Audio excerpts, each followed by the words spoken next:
श्रेष्ठ कार्य करने का अवसर उस परिवार में हुआ करता है, क्योंकि शास्त्रों ने यह कहा है यज्ञ वही श्रेष्ठतम कर्म। एक श्रेष्ठ कार्य होता है, एक श्रेष्ठ तर कार्य होता है और एक श्रेष्ठतम कार्य होता है।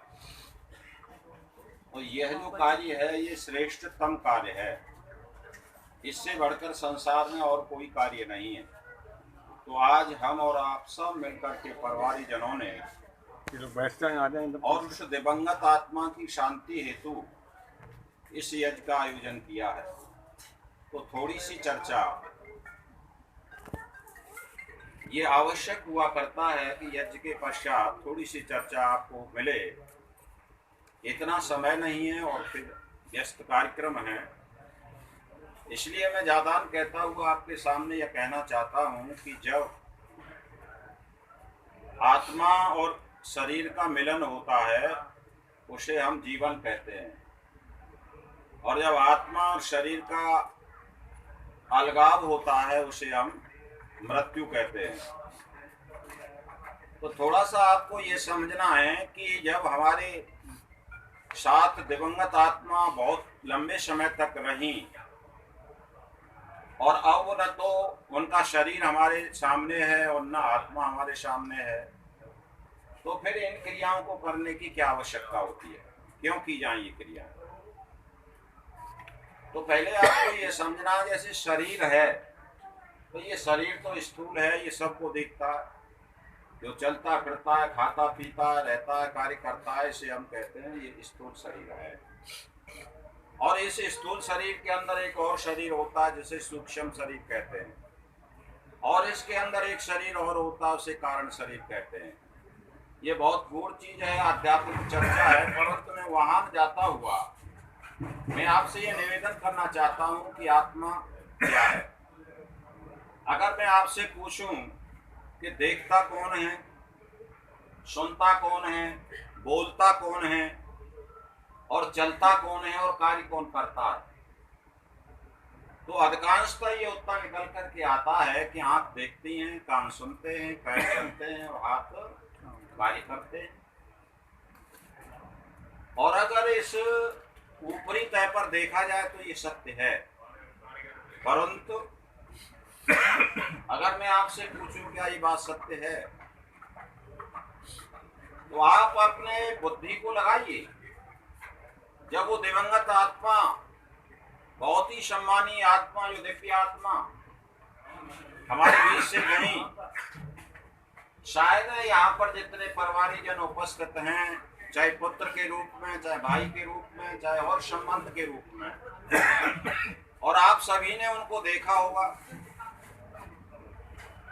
तो क्या उनके आंख नहीं थी, क्या उनके कान नहीं थे, हाथ पैर नहीं थे, अर्थात शायद सब उनके उसमें था,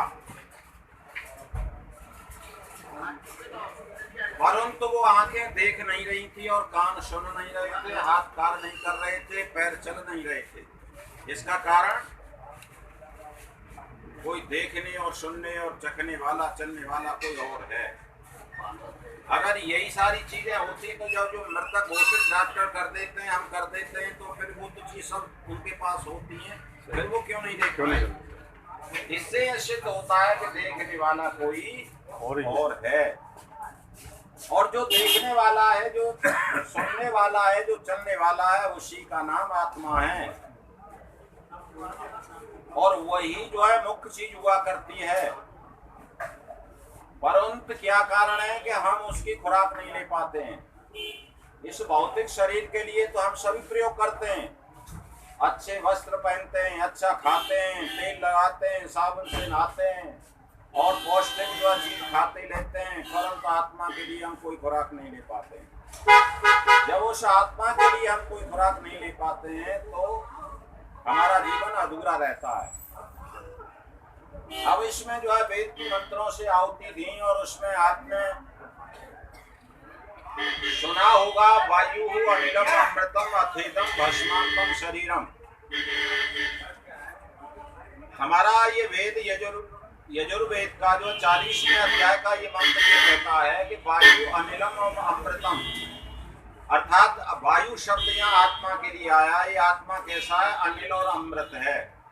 अथ इदम भस्मांतम शरीरम, और ये शरीर जो है भस्म होने वाला है, रूपांतरित हो जाता है, जला दिया जाता है, गाड़ दिया जाता है, बहा दिया जाता है। और ये आत्मा जो है ये कैसा है? ये अमृत है। अमृत का अर्थ समझते हो? जो कभी न मरता हो, वो कभी नहीं मरता है, वो जो है आत्मा अमृत है। और इस अमृत शब्द को सुनने के लिए, इस बात की पुष्टि के लिए, आपने बहुत विद्वानों से सुना होगा, भगवान कृष्ण ने इसी बात की पुष्टि गीता में की है। जब अर्जुन को इतना मोह हो गया, इतना मोह हो गया, तो उस मोह को दूर करने के लिए भगवान कृष्ण ने केवल और केवल अर्जुन से यही बात कही थी। क्या कहा था? नैनम छिन्नन्त शस्त्राणि नैनम दहत पावकः न चैनम क्लेदन्ति तुम शोषयत मारुतः।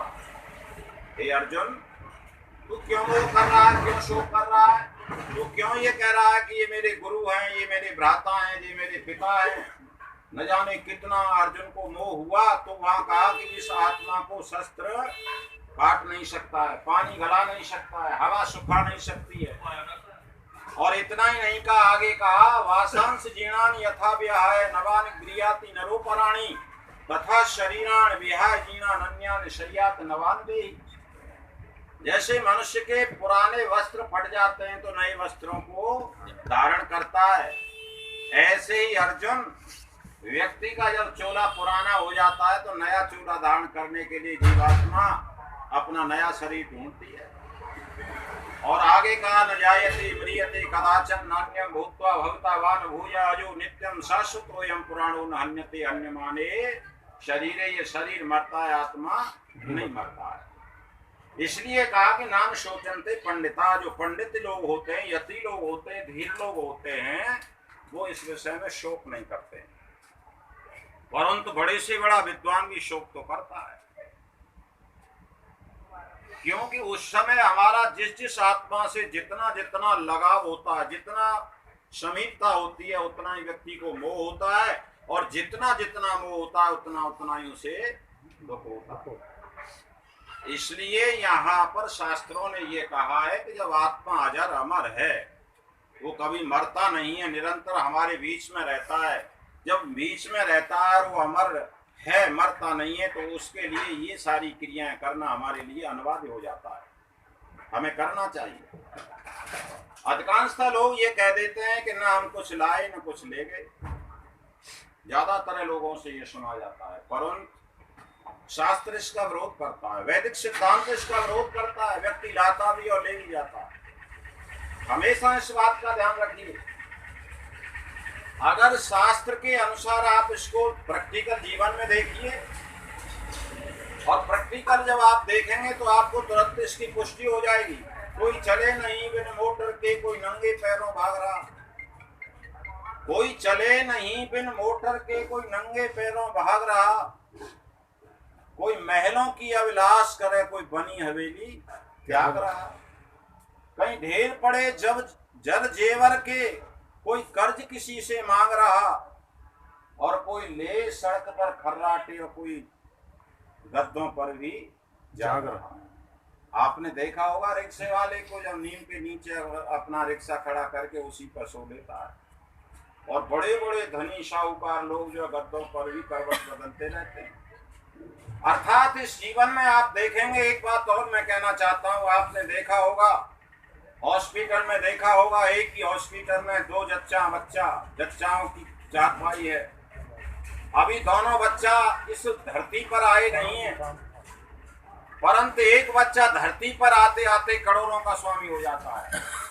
आने से पहले न जाने कितनी तैयारियां उसकी होती हैं, कितनी गाड़ी उसकी प्रतीक्षा में खड़ी रहती हैं, कितने टेलीफोन गड़गड़ाते हैं, और वह व्यक्ति, वो बच्चा अभी धरती पर आया नहीं है, माँ की कोख में ही है। अभी मैं आपसे पूछना चाहता हूं, अगर वो कुछ नहीं लाया है तो उसने कोई कर्म तो किया नहीं, परंतु आते आते वो लाखों का करोड़ों का स्वामी क्यों बन जाता है?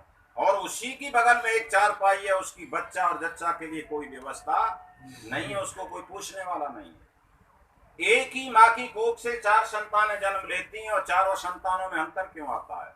जब एक ही रजवीर से बनती हैं, एक सा खान पान रहता है, एक सा सारा वातावरण रहता है, कोई माता पिता ये नहीं चाहता है कि मेरी कोई भी संतान कमजोर हो, अयोग्य हो।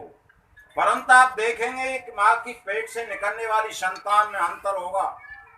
कोई सुंदर होगी, कोई मेधावी होगी, कोई कुरूप होगी, कोई मूर्ख होगी, कोई चतुर होगी, न जाने कितना कितना अंतर आता है। जब एक सांचे की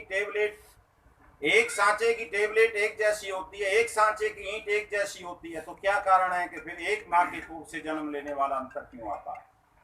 अर्थात हम कह सकते हैं प्रमाण के आधार पर कि व्यक्ति लाता है और ले भी जाता है। अर्थात ये स्थूल शरीर है, इसके अंदर जो मैंने बताया सूक्ष्म शरीर होता है, और सूक्ष्म शरीर कहते हैं मन बुद्धि चित्त और अहंकार को, शास्त्रीय परिभाषा। ये सूक्ष्म शरीर निरंतर आत्मा के साथ जुड़ा रहता है। थोड़ा गंभीर विषय है, यहाँ ये बहुत आवश्यक है चर्चा करना।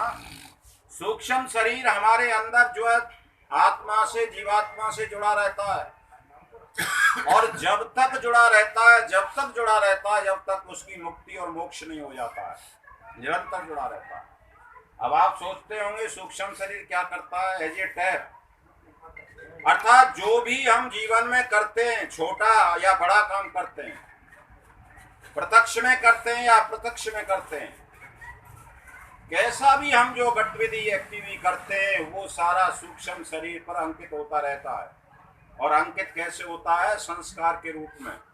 जैसे हम अन्न ग्रहण करते हैं, तो अन्न ग्रहण करते ही उसके पार्ट्स होते हैं, उस अन्न से कहीं रुधिर बनता है, कहीं मज्जा बनता है, कहीं हड्डी बनती है, सारी चीजें बनती हैं। ऐसे ही हम जो कर्म करते हैं वह संस्कार के रूप में हमारे चित्त पर, सूक्ष्म शरीर पर अंकित होता जाता है। और जब व्यक्ति इस दुनिया से जाता है तो उसका सूक्ष्म शरीर खुलता है, एक एक पन्ना पलटता है, और उस पन्ने पर लिखा होता है कि तूने ये किया, तूने ये किया। आपने देखा होगा, आप जो अपना टैप भर लीजिए, अब तो मोबाइल भी चल रहे हैं, और वैसी भाषा उसे 10 साल पीछे सुन सकते हैं, 20 साल सुन सकते हैं, वही शब्द सुन सकते हैं, जैसे बटन दबाओगे वैसे ही आता है। ऐसे ही सूक्ष्म शरीर पर जो है, जो भी आत्मा के द्वारा कार्य होता है वो अंकित होता रहता है, और उस कर्म के आधार पर ही व्यक्ति को फल मिलता है। कर्म का फल किस रूप में मिलता है? शास्त्रीय परिभाषा में 3 रूप से मिलता है, हमेशा याद रखना। आयु, जाति और भोग की में। हमारी कितनी आयु होगी, हमारी कितनी कौन सी जाति होगी। जाति से तात्पर्य ये मत मान लेना कि ये जाट है, कि ये ब्राह्मण है, कि ये भंगी है, कि ये कोली है या कटिक है। शास्त्रीय परिभाषा में जाति कहते हैं जैसे कुत्ता है या बिल्ली है या ऊंट है या बकरी है या गधा है या घोड़ा, 84 लाख योनियों में यहाँ जाति शब्द का प्रयोग किया गया। अर्थात तो हमारी किस जाति में जन्म होगा, कितनी आयु हमारी होगी, और हमको कैसा भोग प्रारब्ध, हमको भोग कैसा मिलेगा, कितने साधन हमें मिलेंगे, ये चीज हमें सूक्ष्म शरीर के माध्यम से मिलते हैं। इसलिए हमें निरंतर इन बातों का ऐसे समय पर ये ध्यान रखना है। अभी आपने ये जो आज जो शांति यज्ञ किया जा रहा है, आपके इस मोहल्ले में, आपके इस मथुरा जनपद में न जाने कितने लोग रोजाना मरते हैं। फिर यही वेद की ऋचाओं से, वैदिक रीति से शांति यज्ञ ऐसा ही क्यों किया गया? क्योंकि वो दिवंगत आत्मा एक दिव्य जीवन था। 2 प्रकार का जीवन होता है, एक साधारण जीवन होता है, एक दिव्य जीवन होता है। मरने के पश्चात भी व्यक्ति के अंदर इतना ओज और तेज रहता है, वो इतना छोड़ करके जाता है कि वो सारी क्रियाएं उसकी ऐसी होती हैं कि लोग उनका अनुसरण करते हैं, उन पर चलने का प्रयास करते हैं। इसलिए ये चीजें जो है हमारे जीवन में बहुत आवश्यक हुआ करती हैं, और यही चीज हमारे साथ आती हैं और यही जाती हैं। दूल्हे के संग बारात चले, गजबाज चले नृप की अश्वारी, और शूरन के संग शस्त्र चले, परदेश जाए विदेश जाए पर नारी। जैसे पति के संग विदेश में नारी जाती है, छाया तन के संग चले, लघु बालक के संग में महतारी, और आखिर को कछु नाई चले, और संग चले करतूते। जो हमारी करतूत है हमारे जीवन में, जो हमने कमाया है, वही हमारे साथ जाएगा। इसलिए कहा कमाले धर्म धन प्यारे, सफर में काम आएगा। धन धरा के बीच ही आप कितना धन जोड़ना चाहते हैं, कितना भी जोड़ लीजिए, कितनी कोठी बना लीजिए, कितनी गाड़ी घोड़ा खरीद लीजिए, परंतु विचार तो करो।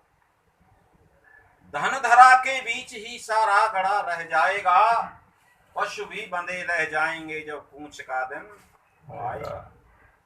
नारी भी घर के द्वार तक और साथ देगी लोक में, और मित्र दल मरघट से आगे मुंह नहीं दिखलाएगा।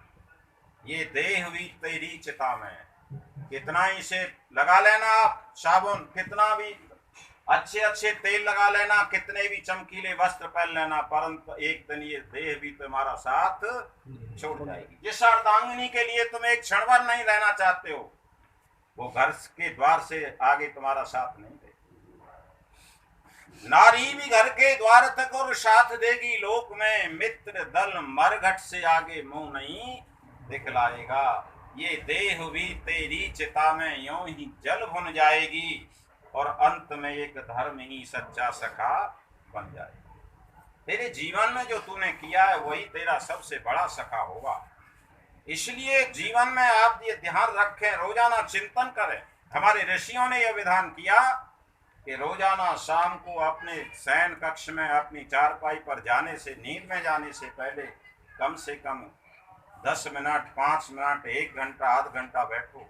जो अभी मैंने वेद की ऋचा बोली, वायु अनिलम अमृतम अथेदम भस्मम तम शरीरम, ये शरीर तो भस्म हो जाएगा। इसलिए ईश्वर ने हमें आदेश दिया, 3 कामों को कभी मत भूल जाना। ओम क्रतो स्मर, किल्वे स्मर और कृतम स्मर। ईश्वर प्रत्येक मनुष्य को यह आदेश देता है कि मानव, ये शरीर तेरा हट जाएगा, आत्मा तू अमर है, तो 3 बातें कभी तुम ओम को मत भूल जाना। तेरा नाम क्रतु है, जहाँ ईश्वर का नाम ओम कहा वहां हमारा नाम क्रतु कहा, अर्थात हम करने वाले हैं। तो कहा कि तू कभी ओम का स्मरण मत भूल जाना। चलते बैठते खाते पीते जब तो तेरे जीवन में कुछ क्षण भी हो, उस ओम का स्मरण करना, अर्थात ईश्वर का स्मरण करना। कृतो स्मर, किल्वे स्मर, किल्वे कहते हैं अपनी शक्ति सामर्थ्य का स्मरण करना। कभी मनुष्य को जीवन में हताश निराश नहीं होना चाहिए। ईश्वर भक्ति केवल यही हमको देती है कि हम कभी जीवन में हताश और निराश न हो। हम कौन हैं? श्रवंत विश्व अमृतस्य पुत्रा, हम अमृत पुत्र हैं, हम अजर अमर हैं। अभी आप कह रहे थे त्वमेव माता च पिता त्वमेव बंधुश्च सखा त्वमेव। जब मेरी माँ, जब मेरा पिता, जब मेरा सखा, मेरा राजा, न्यायाधीशों का न्यायाधीश जब मेरे साथ है, तो मुझे चिंता किस बात है? अर्थात व्यक्ति कभी यह न सोचे कि मैं कुछ नहीं हूं, हमेशा हमेशा यह सोचिए कि मैं संसार का सबसे वेरी इंपॉर्टेंट, बहुत महत्वपूर्ण व्यक्ति हूं। मैं जीवन में क्या नहीं कर सकता हूं, मेरे अंदर वही एक ऋषियों का, महर्षियों का, वीरांगनाओं का खून है, वंशज हूं मैं क्या नहीं कर सकता हूं। इसलिए आप सब बुद्धिजीवी लोग बैठे हैं। जापान का एक आदर्श वाक्य मुझे बड़ा अच्छा लगता है। एक छोटा सा देश जापान, और वो इतना मिट्टी में मिल गया था, परंतु आज फिर ज्वालायन पर आ गया। क्यों आ गया? कि वहां का प्रत्येक नागरिक का आदर्श वाक्य है, आई विल डू इट। छोटे से लेकर के बड़ा तक, बच्चा तक, वो ये कहता है जिससे भी कोई कार्य न हो उसे मैं करूंगा। मैं महत्वपूर्ण व्यक्ति हूं ईश्वर का।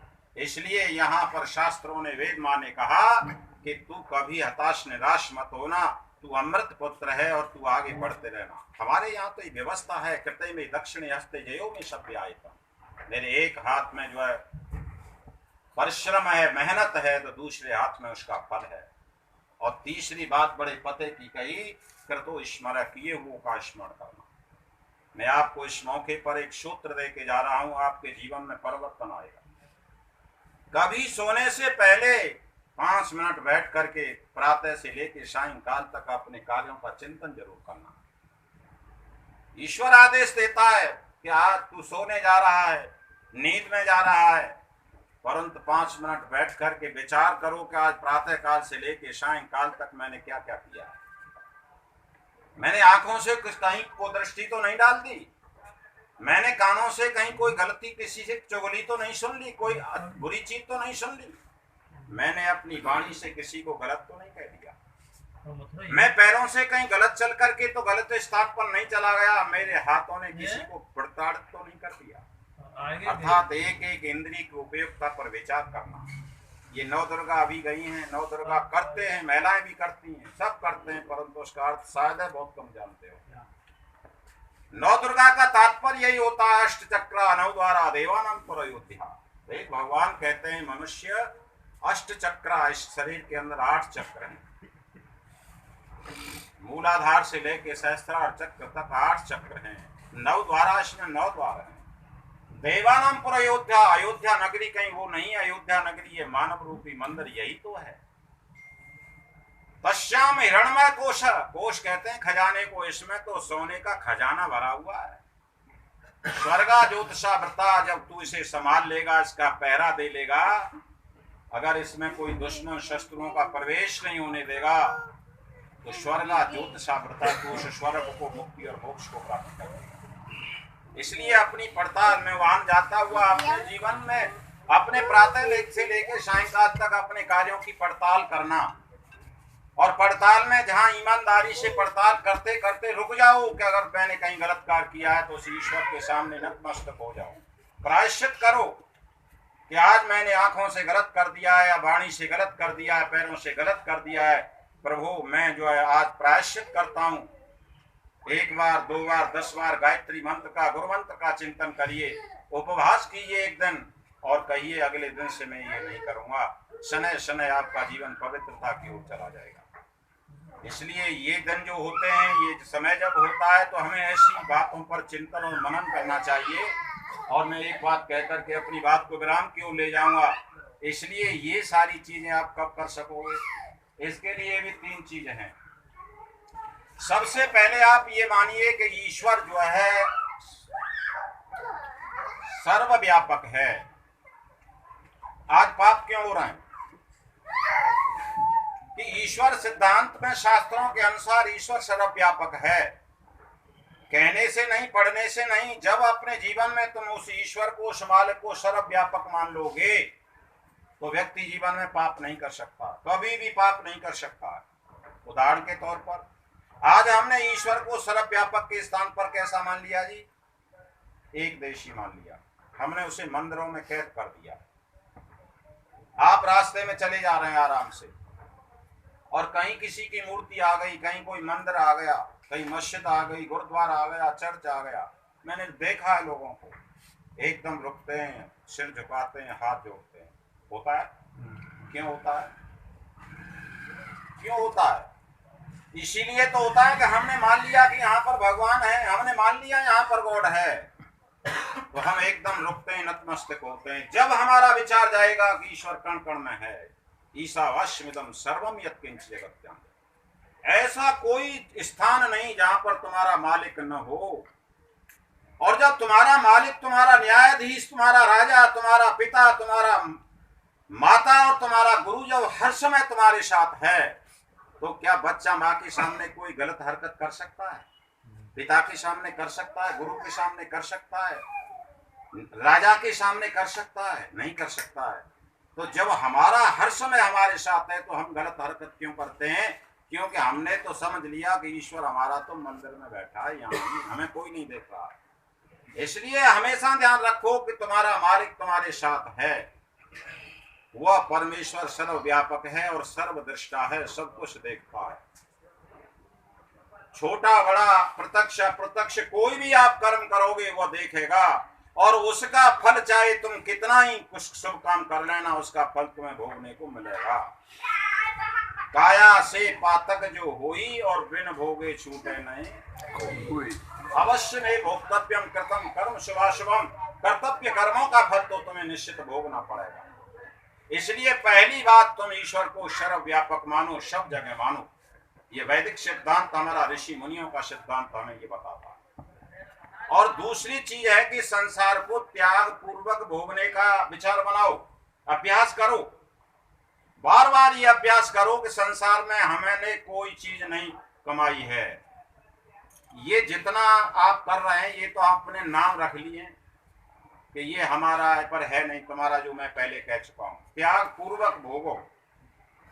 परमेश्वर कहता है तेन त्यक्तेन भुंजी था, यानी त्याग पूर्वक भोग करो। माँ कहता है लालच मत करो, हु बैठते यानी ये बार बार सोचो ये धन किसका है, अर्थात ये धन किसी का नहीं है। लालच मत करो और त्याग पूर्वक भोगने का प्रयास करो।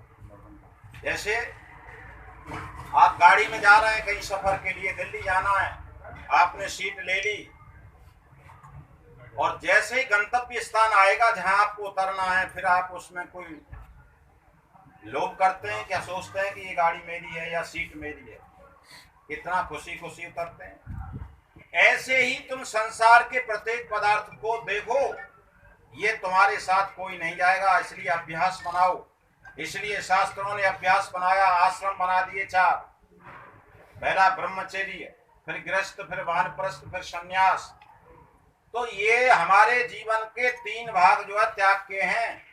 ब्रह्मचर्य भी त्याग का है, वानप्रस्थ भी त्याग का है और संन्यास भी त्याग का है। केवल एक आश्रम है गृहस्थ, और उस गृहस्थ में भी त्याग साथ जुड़ा हुआ है। इसलिए बार बार चिंतन करो कि त्याग पूर्वक ईश्वर ने जो कुछ किया है, हे प्रभु तेरे ही समर्पण है, तेरे ही लिए है, मेरा इसमें कुछ नहीं है। जब बार बार आप अभ्यास बनाएंगे, इसीलिए आपने कई बार सुना होगा इस मंत्र का जो प्राण है वो क्या है,